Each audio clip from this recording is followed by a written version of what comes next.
So, how many guys are here who hear or experience creepy and scary incident at school days? If yes, good for you guys. If not, you guys are going to listen that in this video.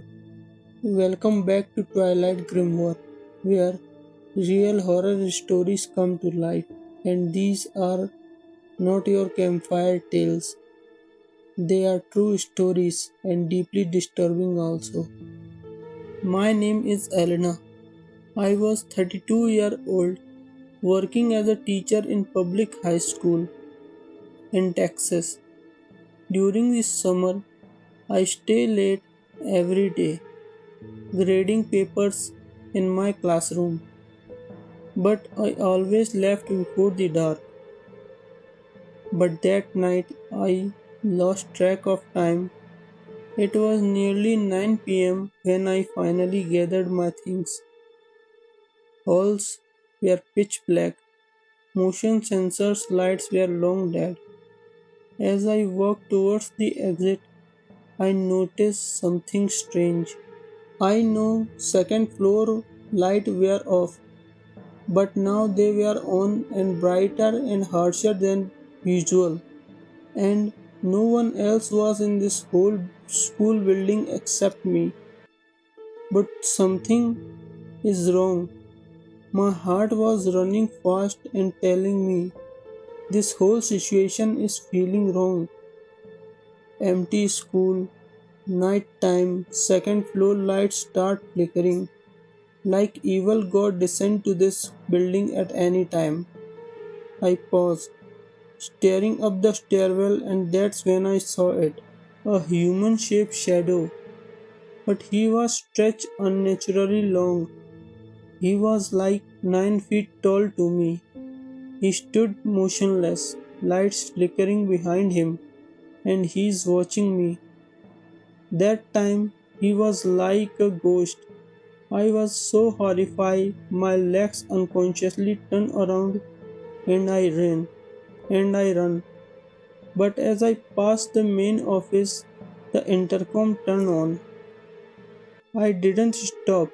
I jumped in my car and left. My whole body was trembling. The next morning, I asked the custodian if anyone had been working late next day except me. He shook his head. No one was in whole building. Everyone had gone hours before except me, he told. Security footage confirmed it. No one had entered after 6:12 p.m. But when we play the tape for the second floor, there was a movement at 8:57 p.m. The lights flickering on and off, and in corner left camera, I see a tall shadow in classroom, and then he vanished.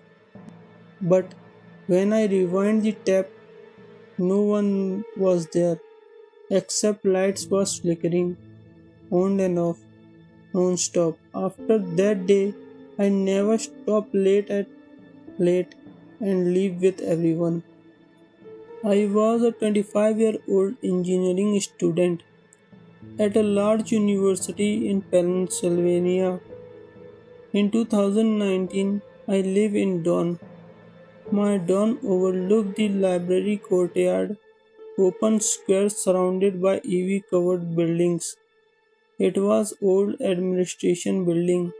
Except one day, just past midnight, I was working at my desk when I saw movements on that building, third floor. A girl was standing in the third floor window. She didn't move, just stood there watching. His skin was pale as if he didn't eat or drink for several days. He has a large dark hair, but he has a blank expression, and no lights were on that room. Not only room, whole building was engulfed with darkness. I assume she was a night custodian or maybe a grade student. But she come there the next night and the next night also. She come to that same window, same time, and watch from that window standing still. I got curious, and next day I asked about that girl to our building custodian. Her face dropped. He asked which building I was referring. I pointed towards that old administration building.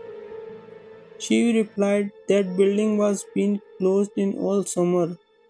There has no power and no one has access to that building. The same night I waited for her to come.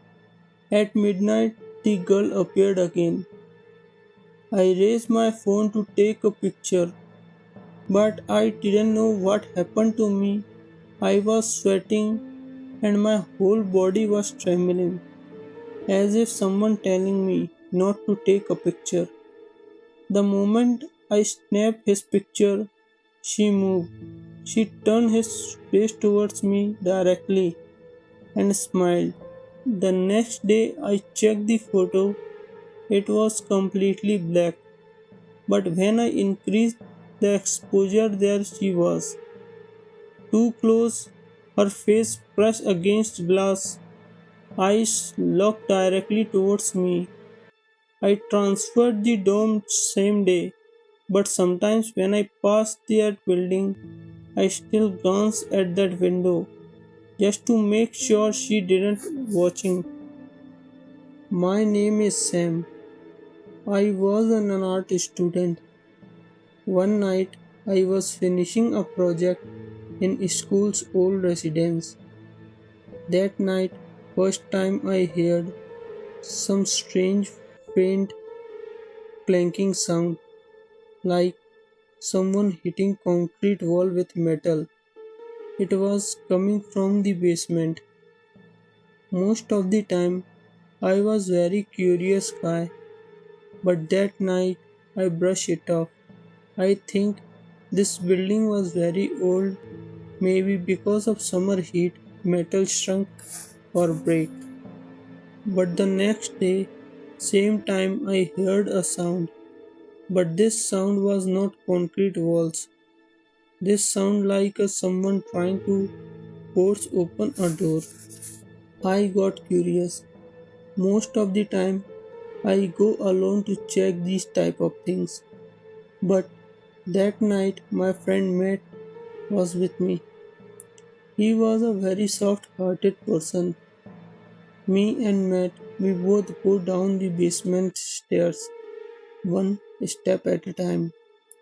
We reached the bottom and there was a steel door at the far end, like someone stored the palace whole money in there. There are no classrooms in the basement, only long hallway and that metal door, far end of the hall, which was sealed shut, and that place wasn't supposed to be accessible. But as we stood there, listening to the noise stop, total silence, we both can hear our heart beat crystal and clear. We moved slowly towards the door to check. I was very nervous and scared. As we reached close to the door, then slam, the door opened hard, as if someone had thrown their body against it. Someone bolted out. The next day, I asked a building supervisor about it. His face went pale. He told me no one had keys to that part of the building since 1992. It had been sealed after a gas leak and a fatal accident involving a custodian. But that area, it had no ventilation or power. We never went down there again. But that whole summer, I heard that clanking sound every night. If you thought these stories were chilling and scary, subscribe for more stories like that. Hit like if you slept with the lights on tonight. And if you have a true horror story of your own, drop it in the comment